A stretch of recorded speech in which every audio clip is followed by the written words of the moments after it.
Amén. Gracias, pastor. Gracias, mi hermana. Gracias a toda la iglesia. Sí, gracias. Gracias a toda la iglesia. Primero por la invitación, también por el apoyo durante toda la semana. A los que están aquí presentes y a los que también, pues a través del Zoom y a través del Facebook, a través también de YouTube, a través de todas las redes, se estuvieron conectando. Fue una participación muy bendecida durante toda la semana y muestra que realmente el pueblo de Dios está sediento de recibir dirección divina a través de la palabra profética más segura, a la cual hacemos bien en estar, como dice la Biblia, atentos, como una antorcha que alumbra en lugar oscuro, hasta que el lucero de la mañana salga en nuestros corazones. Así que agradecemos a Dios lo que ha ocurrido durante esta semana. Hemos sido grandemente bendecidos por lo que el Señor nos ha estado mostrando en su palabra. A veces algunos textos, algunas declaraciones llegan en el momento cuando se está desarrollando el tema.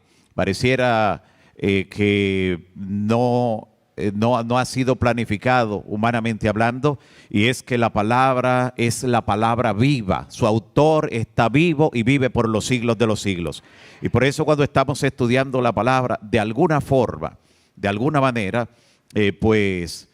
ocurre que justamente recibimos luz en ese momento para honra y gloria del Señor. Hoy queremos, en los minutos que siguen, estudiar una temática que ha sido un desafío, especialmente en el último año, especialmente, bueno, ya podemos hablar de los últimos 2 años. Los últimos 2 años, esto ha representado un desafío. Mucha gente ha estado reexaminando sus creencias, ha estado confirmando qué es lo que cree, porque su plataforma de creencia ha sido removida, ha sido sacudida. En el libro Joya de los Testimonios, tomo 2, página 444, la mensajera del Señor dice: Dios despertará a su pueblo.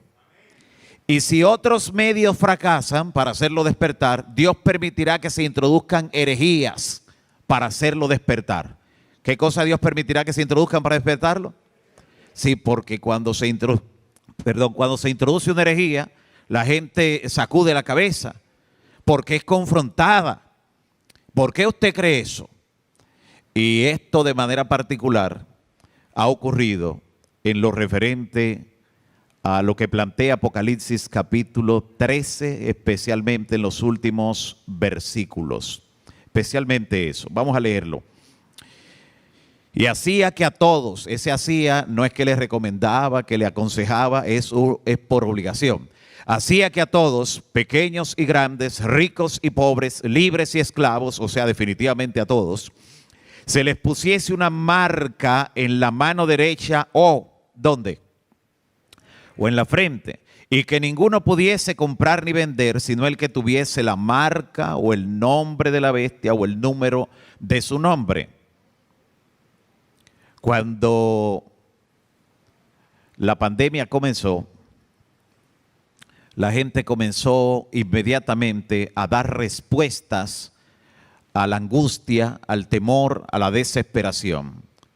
Cuando la gente se siente acorralada, da respuestas que muchas veces no tienen mucho de razón.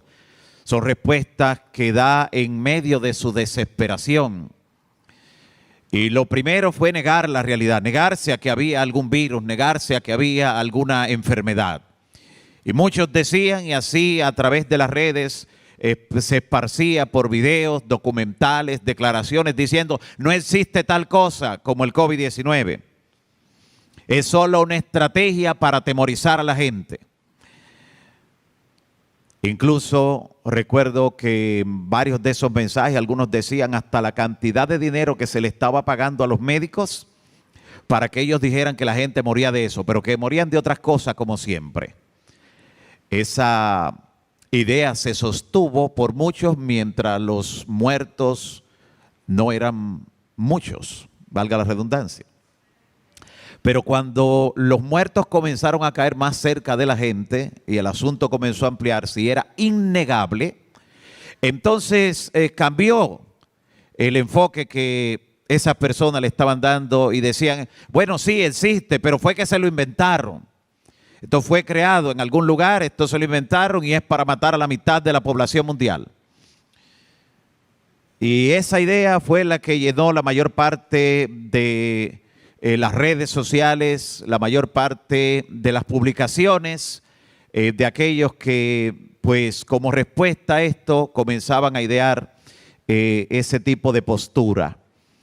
Y ya cuando la pandemia llevaba meses y se anuncia que se está trabajando en buscar un antídoto, una vacuna, y que varias casas, varias compañías estaban trabajando para esto, que en el horizonte, por lo menos a la distancia, había la posibilidad de lograr una vacuna. Algunos se alegraron, pero cuando ya estaba más cerca, aunque se comenzaron a probar aquí y allá, y muchas de las compañías tuvieron que retornar otra vez a sus laboratorios porque cuando había una reacción adversa en una persona, pues se descalificaba y regresaban otra vez a los intentos.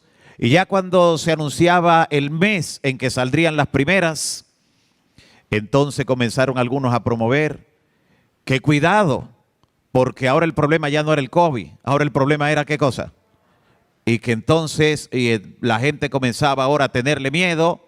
Y hasta el día de hoy también eso existe. O sea, no podemos sustraernos de lo que pulula en la sociedad, en los medios. Y hemos visto cómo el ser humano es sensible, es vulnerable a cuando las masas de repente hacen rodar algunas ideas, algunas cosas, fácilmente cambiamos de opinión. Lo ideal es que las personas tuvieran opiniones particulares, pero no somos islas. De no existir nada de lo que se ha publicado, otra fuera la realidad de la mayor parte de las personas. Nadie tiene en realidad a veces una idea que sea de manera particular porque él mismo o ella misma no ha realizado investigaciones por sí mismo en un laboratorio, no se ha sentado a hacer experimentos, simplemente ha recibido informaciones o en el bombardeo de declaraciones y publicaciones de aquí y de allá. Y eso es lo que ha alimentado su cerebro y especialmente sus emociones a la hora de tomar una u otra postura en este sentido. Pero de todo eso lo que quiero recalcar es lo siguiente. Grupos del protestantismo, especialmente lo que como adventistas conocemos como protestantismo apóstata, comenzaron inmediatamente a publicar y a decir que ahí en esa vacuna se iba a insertar un microchip, que realmente esa vacuna consistía en la marca de ¿qué cosa? De la bestia. Y yo sé que la mayoría como adventistas cuando vieron eso posiblemente se rieron y dijeron, qué locura. Sin embargo, cuando la gente está presa del temor, fácilmente cambia de paradigma. Cuando la gente está asustada, se siente acorralada y cuando está viviendo momentos únicos como los que vivió la humanidad cuando prácticamente todo el mundo estaba en cuarentena, cuando estaba aislado, cuando estaban confinados en sus casas, cuando estaban viviendo cosas que nunca antes habían vivido, la gente se sentía realmente sacudida. Y cuando el ser humano está así, a veces le da la bienvenida a cualquier idea, a cualquier cosa. Y fue sorprendente la cantidad de hermanos y hermanas que una y otra vez escribieron o llamaron preguntando, ¿realmente esto es la marca de la bestia?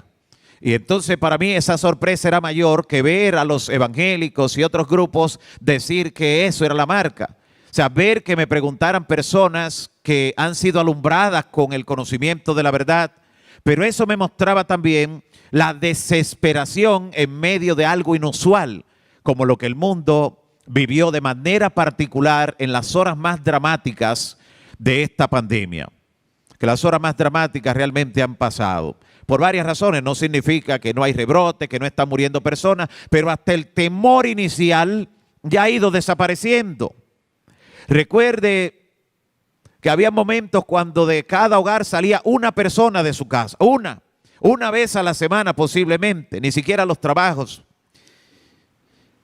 Y cuando regresaba, el protocolo que se seguía para dejarle entrar a la casa. Y si traía varias bolsas del supermercado, cada una de ellas, y después de sacar los productos, si eran frutas o víveres, cada uno de ellos también. La mayoría de la gente ya no hace eso, ¿verdad que no? Entonces eso le está diciendo que ese temor inicial realmente ha desaparecido. Las medidas, el cuidado no deben desaparecer, pero ese temor, ese pánico, gracias a Dios que ha ido desapareciendo. Eso enferma más que cualquier otra cosa. Y el diablo está interesado que usted esté cargado de temor, como veíamos en el primer estudio que realizamos en la semana. El diablo es el que está interesado, porque Jesús le dice, no se turbe vuestro corazón ni tenga miedo. Van a ver que ocurrirán guerras, rumores de guerra, pestilencia, terremotos, pero no se turben. Jesús no quiere que nos turbemos, que nos angustiemos. Sí que estemos preparados en el nombre de Cristo Jesús, pero no que vivamos con temor, porque el ser humano presa del temor no reacciona en forma consciente o racional. En medio de la desesperación le da la bienvenida a cualquier cosa. Pero sí, dentro de todo eso que tiene que ver con la marca de la bestia, con el sello de Dios, me llamó la atención que muchos me decían con grado de sinceridad, mire, yo sé que eso no es la marca, pero me han confrontado y me han dicho, ¿por qué tú dices que la marca es el domingo, el primer día de la semana? ¿Por qué tú dices que el sello es el sábado? O sea, ¿cómo tú me demuestras eso con la Biblia? Entonces algunos me decían, dígame, ¿cómo puedo explicarlo? Yo lo sé, pero ¿cómo puedo explicarlo? Personas que nunca se habían examinado en sus creencias, nunca habían tratado de prepararse en ese sentido porque no habían sido confrontados. Nunca le tocó posiblemente dar una serie evangelística o profética donde desarrollar ese tema.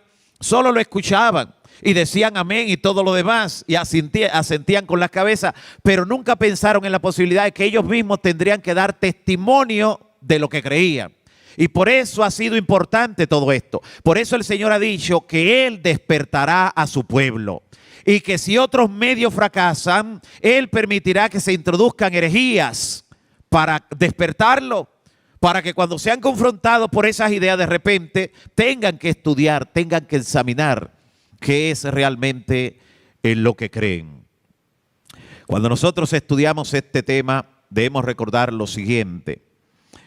El Señor Jesús, en Lucas capítulo 8, versículo 10, le dijo a los discípulos, a vosotros os he dado a conocer los misterios del reino de Dios, pero a los otros por parábolas, de manera simbólica, de manera figurada, para que viendo no vean y oyendo no entiendan. La verdad de Dios ha sido revelada mayormente en parábolas, en símbolos, de manera figurada. Por eso Jesús no nos manda superficialmente a leer la Biblia. Él lo que nos dice es que escudriñemos la Biblia. Amén. Escudriñar. Porque así, de esa forma, se cumple lo que dice Juan 7:17, hablando Jesús. El que quiera hacer la voluntad de Dios, conocerá si la doctrina es de Dios o si yo hablo por mi propia cuenta. Solo el que quiera hacer la voluntad de Dios, el que se empeñe en buscar como un tesoro escondido, en escudriñar, ese va a conocer la verdad. Y entonces nosotros vemos cómo la Biblia presenta en primer lugar, entre los textos que nosotros debemos utilizar cuando le vamos a hablar a una persona que nos pide por qué creemos lo que creemos, en primer lugar, cómo históricamente, en lo que tiene que ver con la serie de naciones, de potencias que Dios indicó que habrían hasta el fin del mundo, en el mismo orden usted se la presenta y luego muestra cómo después del Imperio Romano, Daniel presenta en Daniel 7:25, que vendría un sistema religioso que pensaría en cambiar, ¿qué cosa? Los tiempos y la ley. Un atentado, el atentado del cuerno pequeño, de la bestia, del hombre de pecado, del hijo de perdición, del anticristo, como se le llame, son todos nombres que se le atribuyen al mismo poder, al mismo sistema. Es contra la ley de Dios. Pensaría en cambiar los tiempos y la ley. De paso, específicamente el mandamiento de la ley que tiene que ver con el tiempo. ¿Cuál es? El sábado. Pero dentro de lo que cambió el sistema papal, de manera especial atacó dos mandamientos. Dos mandamientos, y los dos son de la primera tabla. ¿Por qué es importante eso de la primera tabla? Porque esa es la más importante de las dos. La que demuestra nuestro deber ¿hacia quién? Hacia Dios. Esa es la más importante. No todos los mandamientos tienen la misma importancia. Cuando a Jesús le preguntaron que cuál era el mandamiento más grande de la ley, él dijo que todos eran iguales. No, él señaló uno como el más importante. ¿Y qué señaló? La primera tabla. Amarás al Señor tu Dios con todo tu corazón, con toda tu mente, con toda tu fuerza, con toda tu alma. Ese es el primero. Y el segundo, pero es segundo, la segunda tabla. Amarás a tu prójimo, ¿qué cosa? Pero ustedes saben que la gente le da mayor énfasis a la segunda porque con la segunda tienen problemas legales si no lo cumplen. Tienen problemas con el César, pero hay que dar a Dios lo que es de Dios y al César lo que es de César. Así que los dos mandamientos que han sido más atacados históricamente por el papado y por todo lo que se deriva de allí es el cuarto mandamiento, que recuerda que Dios es nuestro creador, la razón de nuestra adoración, y el segundo mandamiento que prohíbe la adoración de imágenes por razones obvias, lo hace el sistema papal. Y entonces, aparte de eso que nos dice el profeta Daniel, de que ese sistema pensaría en cambiar los tiempos y la ley, nosotros encontramos que el Señor Jesús, cuando habla acerca del desenlace final de la historia y del ataque que recibiría el pueblo de Dios y la persecución, Jesús habla de una abominación desoladora y termina diciendo: oren para que su huida no sea en invierno ni en sábado.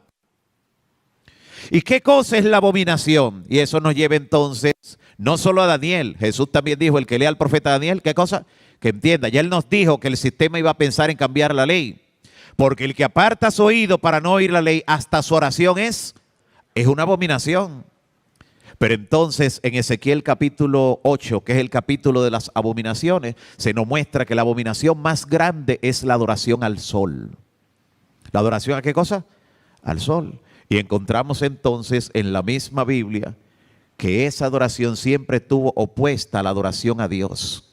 Y encontramos que no por casualidad, cuando se quita el cuarto mandamiento, se lo hace para colocar en su lugar lo que los paganos siempre le han llamado el venerable día ¿de qué? Del sol. Y entonces encontramos eso en la Biblia. Eso está allí en la Sagrada Escritura. Además, cuando el Señor nos dice en Apocalipsis 14, 6 al 12, el último mensaje que se lleva al mundo, conocido como el mensaje de los tres, ¿qué cosa? Miren qué consiste el mensaje de los tres ángeles. Escuche, el primero dice: temed a Dios y dadle gloria, porque la hora de su juicio, y adoren al que hizo el cielo, la tierra, el mar y las fuentes de las aguas. Lo primero, temed a Dios. ¿Qué cosa es? La primera vez que habla de temor a Dios la Biblia es en Génesis 22, donde el Señor le dice a Abraham, a través del ángel: no le hagas nada al muchacho, porque ya conozco que teme, porque que obedeciste, no que tuviste miedo de Dios, sino que fuiste capaz de obedecer hasta lo sumo. Por eso el gran sabio Salomón dice: el fin de todo discurso oído es este. ¿Cuál? Teme a Dios y guarda sus. Así que el temor a Dios es guardar sus mandamientos. Pero de todos los mandamientos, entonces termina diciendo el primer ángel: y adorad al que hizo el cielo, la tierra, el mar y las fuentes de las aguas. Una alusión directa ¿a qué mandamiento? Al cuarto. Entonces le está diciendo: guarda la ley, pero no te olvides, porque el mismo mandamiento comienza diciendo: acuérdate del sábado. El mensaje del primer ángel, en esencia, dado en clave, es el sábado. Noten. Y el segundo dice: ha caído, ¿quién? ¿Cuándo cayó Babilonia? Cayó la noche del 12 de octubre del año 539 antes de Cristo. ¿Pero por qué cayó? Para entender la caída moral, tenemos que ir a la caída literal allá en la antigüedad. Cayó cuando usó los vasos sagrados del templo de Dios. O sea, lo que Dios declaró que era santo, Belsasar lo usó de manera común y corriente. En ese tiempo fueron los vasos. Pero qué cosa la Babilonia del tiempo del fin le enseña a la gente que es igual que cualquier otro. Ya no son los vasos. Le dice que el séptimo día es común y corriente. Y ese Dios lo declaró que era ¿cómo? Entonces la caída de Babilonia ocurre cuando enseña a la gente que lo que Dios declaró que era santo, que es un día común y corriente. En esencia, cuando dice que ha caído Babilonia, le está recordando ¿qué mandamiento? El sábado. Y el tercer ángel dice que si alguno recibe la marca en su frente, en la mano, o el número, o el nombre, va a recibir la ira de Dios que se va a derramar. Si alguno recibe la marca, ¿quién va a recibir la marca? El que no reciba el sello. ¿Y cuál es la señal de Dios para su pueblo? Dice Ezequiel 20:20 y 20:12. El sábado. Entonces, los tres ángeles, ¿de qué están hablando? Del sábado. ¿Notan?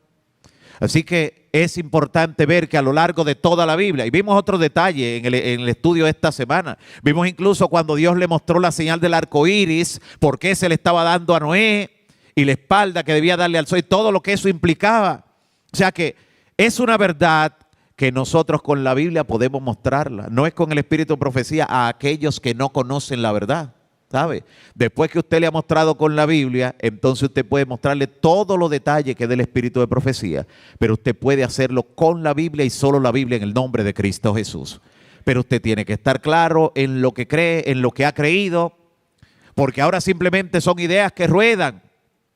Todavía no hemos sido llamados ante concilio, ante gobernantes, ante tribunales. Todavía no, pero pronto lo seremos y tendremos que dar razón de la esperanza que hay en nosotros. Y tenemos que hacerlo con así está escrito en el nombre del Señor. Eso es importante que lo tengamos en cuenta mientras avanzamos en medio del tiempo que Dios nos ha mostrado. También usted tiene citas, claramente citas, incluso citas católicas, donde el catolicismo dice que el cambio del sábado al domingo, esa es su marca de autoridad. ¿Esa es su qué? Su marca de autoridad. Esa es una publicación, por ejemplo, que se hizo en Londres, en el Catholic Record. Allí dice lo siguiente, una publicación que está incluso en muchas de nuestras publicaciones. Dice, por supuesto, dice este obispo católico, la Iglesia Católica afirma que el cambio del sábado al domingo fue su acto. Y el acto es una señal de autoridad eclesiástica en asuntos religiosos.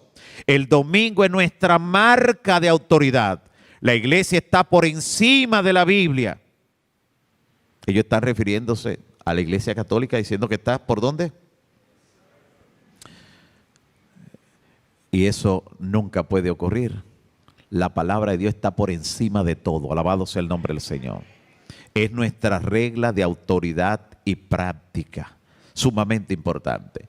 Mientras nos acercamos al desenlace final de la historia y al cumplimiento de todo lo que hemos estado estudiando, es bueno que tengamos en cuenta la siguiente declaración, antes de ver lo que tiene que ver con quiénes serán sellados finalmente. Consejos para la Iglesia, página 610, nos dice la inspiración. Mientras los hombres duermen, Satanás está arreglando activamente los asuntos para que el pueblo de Dios no pueda alcanzar misericordia o justicia. Mientras los hombres, ¿qué? ¿Satanás también duerme? No. Mientras los hombres duermen, Satanás está trabajando activamente para impedir o para tratar de impedir que el pueblo de Dios no alcance misericordia, o sea, que se entretenga lo suficiente hasta que Jesús salga del lugar santísimo y diga, hecho es. Entretenerlos hasta que llegue ese momento. Sigue diciendo, el movimiento dominical está abriéndose paso en las tinieblas. ¿A dónde está abriéndose paso? O sea, no todo tiene que verse. Eso está ocurriendo, la inspiración lo muestra. Líderes en todo el mundo están ocultando el verdadero asunto y muchos que se unen con el movimiento dominical no ven hacia dónde se dirige la corriente subterránea. Sus profesiones de fe son suaves y benignas, aparentemente cristianas, pero cuando hable, hablará como dragón, que es lo que nos presenta la Biblia. Y en el libro Maranata, El Señor Viene, página 176, dice, vendrá el tiempo cuando los hombres no solo prohibirán que se trabaje en domingo, sino que procurarán mediante la fuerza que se trabaje los sábados. El problema no es que no se trabaje el domingo, sino cuando atenten ¿contra qué? Contra el sábado. No trabajar el domingo no es recibir la marca de la bestia. De hecho, la mensajera del Señor habló porque muchas leyes dominicales se dictaron incluso en su tiempo, a finales del siglo XIX, y ella decía a las hermanas especialmente que realizaban ciertas tareas domésticas el domingo, ella les decía que no hicieran esos oficios delante de sus vecinos que guardaban el domingo, para no mostrar desafío, para no provocar situaciones. Que no trabajar en domingo no significa tener la marca de la bestia. El problema es cuando atenten ¿contra qué? Contra el sábado. Y sabemos que cuando se dicte una ley dominical, las tandas de trabajo se van a extender tanto los viernes como los sábados para llenar ese espacio. Eso será así. Entonces, dice claramente cuál será ese desafío. Y ahora me llama la atención en relación con el sábado y el sellamiento. Esta cita que aparece en el capítulo 10 del libro Evento de los Últimos Días, que no se me ha olvidado, lo tengo allí para la parte final, pues, entregarlo como prometimos. Dice allí lo que ocurrirá en el pequeño tiempo de angustia, el tiempo de angustia previo al cierre de la gracia. En la página 33 dice Evento de los Últimos Días lo siguiente: al comenzar el tiempo de angustia, fuimos henchidos del Espíritu Santo cuando salimos a proclamar más plenamente el sábado. ¿Qué vamos a estar predicando cuando el Espíritu Santo nos llene? El sábado. Pero ya hemos visto que el sábado es la esencia del mensaje de los tres. Esa verdad presente la vamos a estar proclamando a todo pulmón, con toda la fuerza. Y entonces vendrá sobre nosotros el poder del Espíritu Santo. Ustedes saben que el poder no ha llegado porque todavía no tenemos el carácter. Dios está trabajando en el carácter. Si el poder llega sin tener el carácter, seríamos un peligro público. No usaríamos el poder en forma adecuada. Solo piensa en Pedro. Si Pedro hubiera recibido el poder antes de que a Jesús lo crucificaran, cuando fueron a apresar a Jesús, ¿qué hubiera hecho Pedro? Así que no, pero después ustedes vieron, Pedro tenía un poder que le fue dado por el cielo tan grande, Juan tenía un poder tan grande que solo su sombra tocaba a los enfermos. ¿Y qué pasaba? Que vino una pareja de hermanos que manejó una situación ahí con engaño y le habló una mentira a Pedro y cayeron muertos por turno. Ananías, había poder y Dios nos dará el poder. Pero primero debemos tener el carácter, alabado sea el nombre del Señor, para que el poder lo usemos de manera adecuada. Si Dios nos diera el poder ahora, al realizar un milagro, convocaríamos una rueda de prensa para que todo el mundo lo vea. Cuando alguien habla mal de nosotros, nos dice algo que no nos gusta, fácilmente lo desapareceríamos. ¿Verdad que todavía no podemos recibir el poder? Todavía, Señor. Que nuestros caracteres sean amoldados a la semejanza de Cristo Jesús. Y entonces venga el poder y podamos terminar la obra. Pero note entonces que cuando salgamos a predicar más plenamente el sábado, vendrá el Espíritu Santo sobre nosotros. El Espíritu Santo con poder es lo que sellará al pueblo de Dios. Los cuatro vientos están siendo retenidos hasta el momento. Pudieran haber ocurrido cosas peores que las que están ocurriendo ahora. Por eso la mensajera del Señor dice que la forma de tener siempre manera de dar gracias a Dios es saber que pudo ser peor. No importa cuál sea la situación, pudo ser peor. Pudo ser peor. Pudo no encontrarse ninguna forma de revertir o de atenuar lo que está ocurriendo y ya pudo haber estado la mitad de la población mundial muerta o más. Pudieron haber desaparecido ciudades enteras, como la ciudad de Nueva York cuando se convirtió en el epicentro de la pandemia. Esto pudo ser peor, pero Dios está al control. No es el diablo que está al control, no son grupos secretos que están al control. Si hay mucha gente que quisiera hacer lo que ellos quieren, quisieran hacer lo que ellos quieren, pero Dios no se lo ha permitido. Recuerde cuando el diablo actuó sobre Job y su familia. Dios le tenía una soga y le dijo, solo hasta aquí, pero no toque esto, no toque aquello. Dios sabía hasta dónde le permitía. Aún en los momentos de desastres, Dios está al control. No es el diablo, nunca piense eso. Dios es que está al control.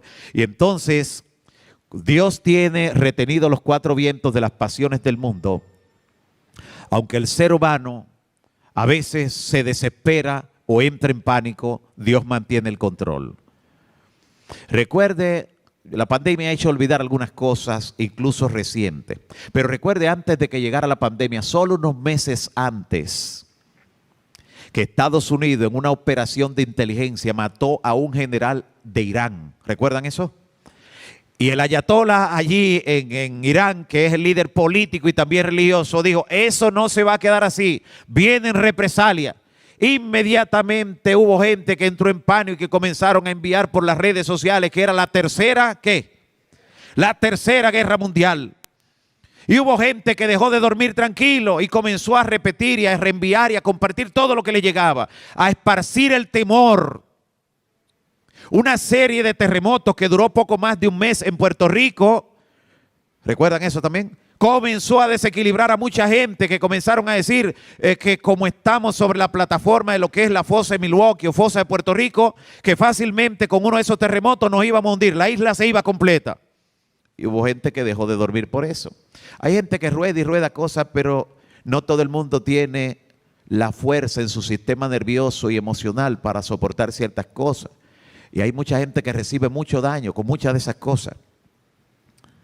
Claro, cuando llegó la pandemia, un par de meses después, la gente se olvidó de todo lo otro. Pero la gente ha venido de un temor a otro. La gente está presa del temor. Y Jesús le dice, no se turbe vuestro corazón, ni tenga, ¿qué cosa? Ni tenga miedo, ni tenga miedo. Entonces, todo está siendo retenido. Pudo darse una guerra, puede dar, pero Dios tiene todo retenido. Hay mucha gente que quisiera entrar en conflicto en el mundo, nación, pero Dios tiene retenido todo hasta que sus siervos sean sellados en la frente. ¿Y cómo ocurrirá ese sellamiento? Dice el libro Evento de los Últimos Días, página 186. Tan pronto como el pueblo de Dios sea sellado en su frente. No se trata, dice ella, de un sello o marca que se puede ver. No se trata de un sello o marca, ¿qué cosa? Ni que se puede detectar con un imán aquí en el brazo tampoco, ¿sabían? No es algo que se puede ver, no es algo tangible, no es algo material, no es algo concreto en el plano de vista de algo tangible. Será, dice, sino que el sellamiento es un afianzamiento en la verdad, tanto intelectual como espiritualmente, de modo que los que reciban el sello serán inconmovibles. ¿Usted sabe lo que eso significa? Que después que usted recibe el sello de Dios, ya usted no vuelve atrás, no importa lo que el diablo haga, ni intelectual ni espiritualmente, está diciendo allí. Intelectual, o sea, ya usted no va a ser engañado, no importa lo que vea. Espiritual, usted no va a ceder al mal, usted no va a caer. El pueblo que Dios va a transportar al cielo es un pueblo que habrá obtenido la victoria sobre el pecado. Dice la mensajera del Señor que la experiencia que debe tener el pueblo de Dios, ese pueblo que va a ser sellado, que la Biblia lo describe como los 144,000, los que van a ser trasladados sin ver muerte, ellos tendrán la experiencia que tuvo Jesús, que no se dio al pecado ni siquiera en pensamiento.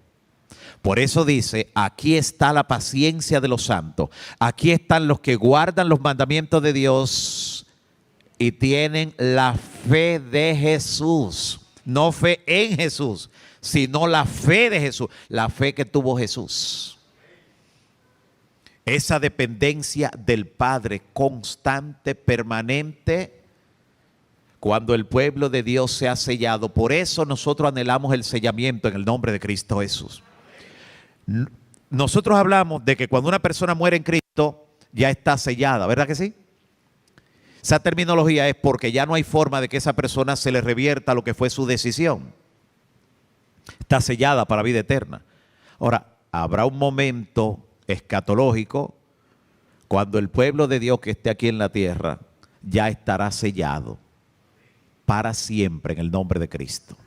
No hay forma de que vuelva atrás, de que dé marcha atrás. No crea que usted siempre podrá estar fallando y levantándose. No, debe llegar a un momento que esté solo en victoria en el nombre de Cristo. Pero no se concentre en lo que usted hace para ello, sino en lo que Cristo puede hacer en usted para lograr eso.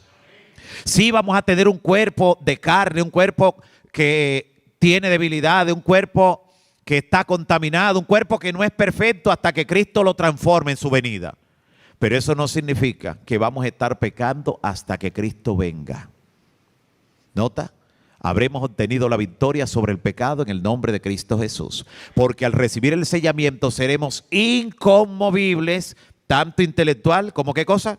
Como espiritualmente. Sumamente importante. Entonces dice, cuando el pueblo de Dios sea sellado, tan pronto como sea sellado y preparado para el zarandeo, este vendrá.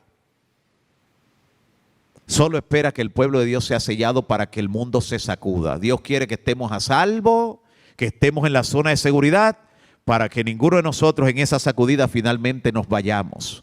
Porque el que persevere hasta el fin, ¿qué cosa? Ese será salvo. En el libro Cada Día con Dios, quiero leer esta última cita, página 348. Nosotros tenemos un deber. Conocer esta verdad no nos da privilegios, sino responsabilidades.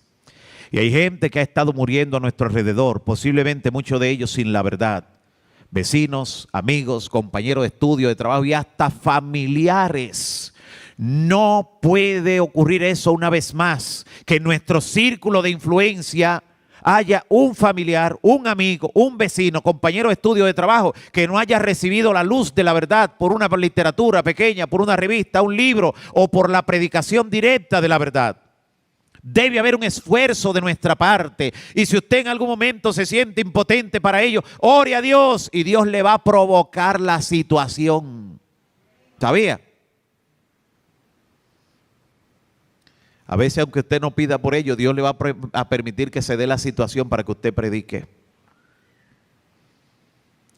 En el residencial donde vivo, donde por la gracia de Dios el Señor me ha permitido bautizar a 4 personas ya, bajando un día al parqueo, un vecino me dice,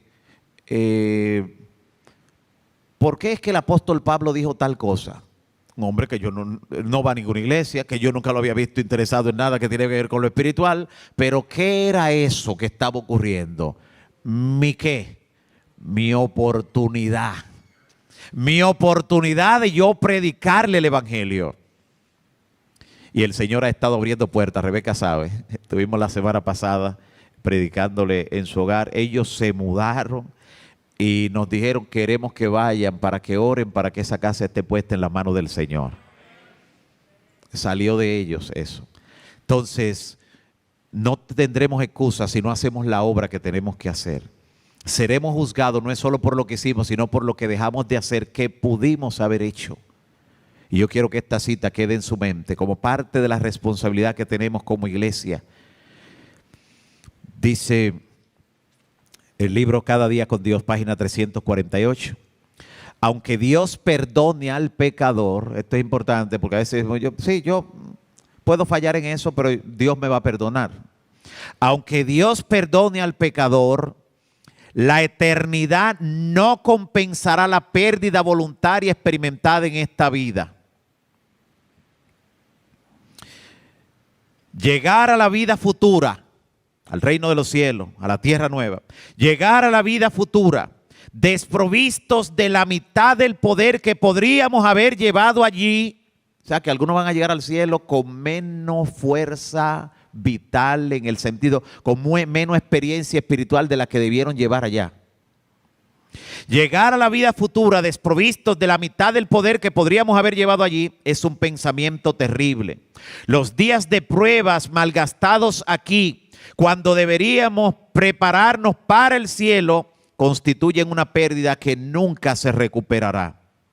La capacidad de disfrutar en el cielo será menor allá en la vida futura debido al mal proceder y al abuso de las facultades morales en esta vida.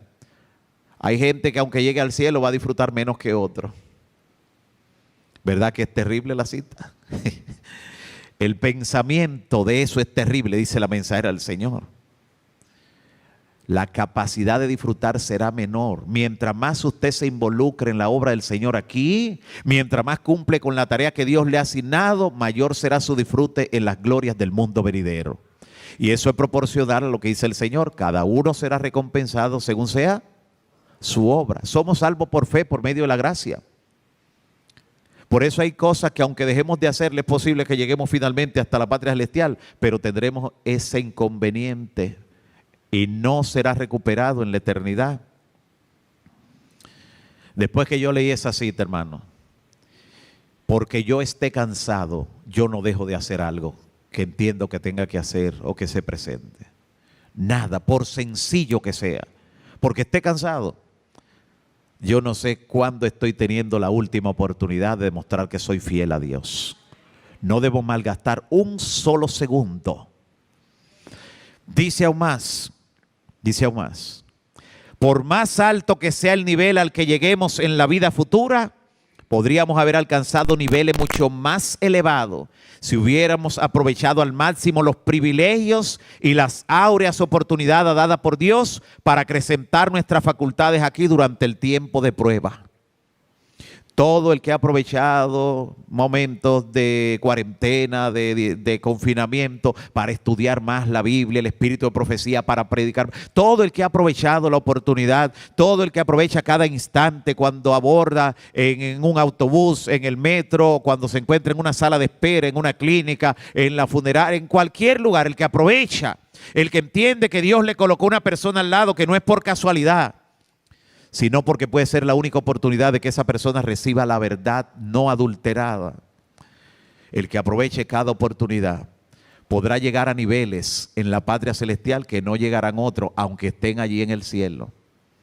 Llegar a la vida futura desprovisto de la mitad del poder que podíamos haber llevado allá es un pensamiento terrible. Que Dios nos ayude a ocuparnos en nuestra salvación con temor y temblor, sabiendo que el Señor nos está dando cada día oportunidades que no se repetirán. Cada oportunidad es única e irrepetible. Que Dios te llene de su Santo Espíritu, te dé perseverancia hasta cuando Cristo venga y nos encontremos en la patria celestial.